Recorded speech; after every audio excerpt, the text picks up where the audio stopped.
Telling my BFF that my boyfriend of 2 years called me a slut after getting home from a surgical abortion? BF and I have been together 2 years and we're currently fighting about me telling my friend he called me a slut and walked out.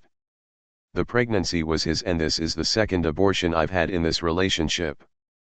This happened 2 years after having a somewhat reluctant surgical abortion. I know having a baby with this man is dumb, but I am simply just a woman and my hormones really did their thing. I was upset that he wanted to go for a run after we got home from the clinic.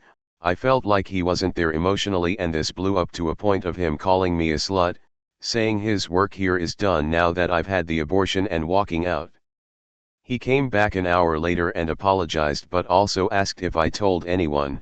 I was honest and said I had told my BFF, as I was under the impression he was keeping it cool with me to make sure I had the procedure. He blew up again, and I had been staying elsewhere with my daughter. We lived together.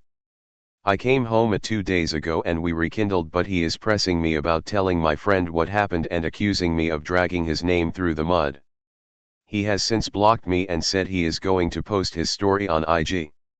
I'm staying cool and not retaliating. It's so fucked that I'm sitting here doubting my intentions and actions, but is there anything I can say to make him understand my POV? Is there any point? Am I being manipulated? This relationship has sucked every ounce of confidence and agency from me. I want to clarify that both pregnancies were planned, however he told me he didn't want to keep them. I was threatened with legal action for trapping him if I didn't go through with the procedures.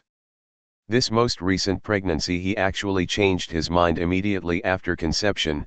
Distraught, I took the Plan B pill but let him know it may not work if the egg has already been fertilized.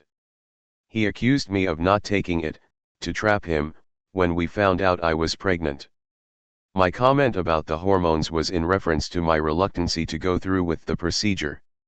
I wanted this baby. In hindsight, I know I did the right thing and I cannot raise a child in this environment. I also want to note that my daughter has not witnessed his behavior. She is school age and with her father on weekends. I'm aware that what I'm going through affects my moods and my capacity to parent to the best of my ability, however I do my best to shield her from this darkness. I stayed with this man and gave him endless chances. Unfortunately, I have a past of doing so and I was absolutely blindsided by this one. I won't make excuses for his behavior, but you can imagine it's not always like this. When it's good, it's really good.